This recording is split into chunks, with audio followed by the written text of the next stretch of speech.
On this episode of China Uncensored, scams to watch out for while traveling in China. Welcome to China Uncensored. I'm your tour guide to China, Chris Chappell. You all just behave now and I won't have to use this.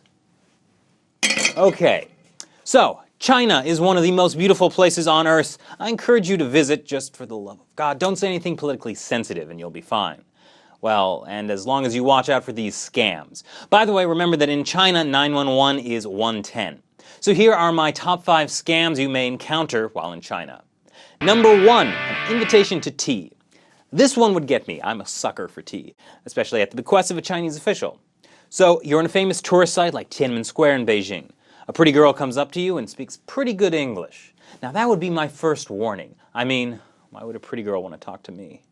And also it's weird for locals to speak English that well. So she takes you around, shows you some sights, and really becomes your friend. Then she invites you to tea. She takes you somewhere, and when the bill comes, it's about $200 American. Don't worry though, they'll take credit card. The girl, or sometimes it will be a couple, is in cahoots with the tea house, and you've just been scammed. Number 2, rickshaws.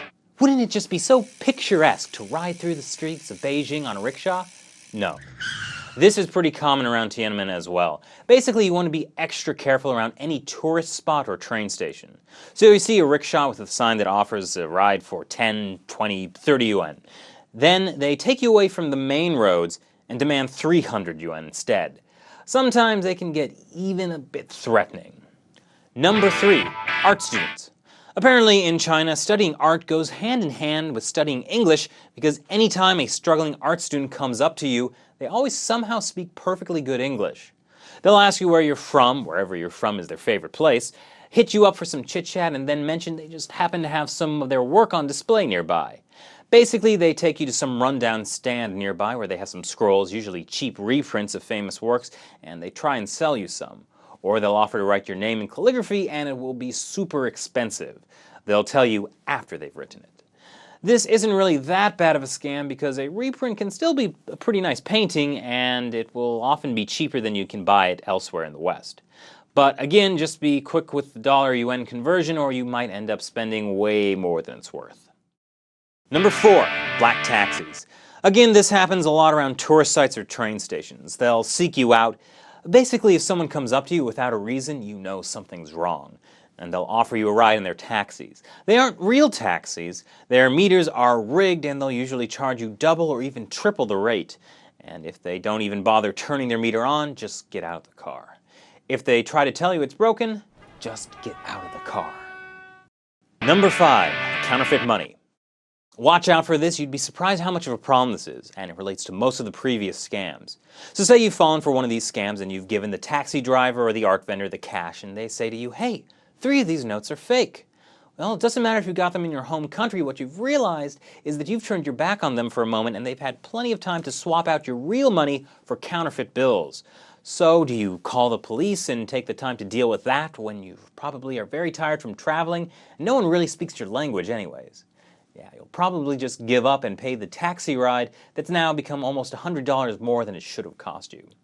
But now, while none of these were necessarily life-threatening scams that foreign tourists may face, some of the scams Chinese people have to deal with can be. At the beginning of July, a Chinese tour guide actually pulled a knife on the passengers in his bus and threatened to kill them, curse them out for not buying enough souvenirs. There's a lot of cursing in this video, so I won't subtitle it. There were 15 families on the bus with children too. He dragged 6 people off the bus and abandoned them in the deserted woods on the outskirts of Beijing. Now, the extreme violence in this story is a bit unusual, but scam day bus tours aren't. They usually aren't affiliated with any official tourism agency and charge cheap rates, but are in cahoots with vendors. The guides get a cut of the overpriced merchandise they're supposed to pressure the tourists into buying. So I hope you're now a little more prepared for your trip to China. You might want to check out my other episode about toilets in China so you know what to expect on that front. That really is the number 1 most important thing to know. And number 2. Now, for those who have been to China, do you have any scams to warn us about?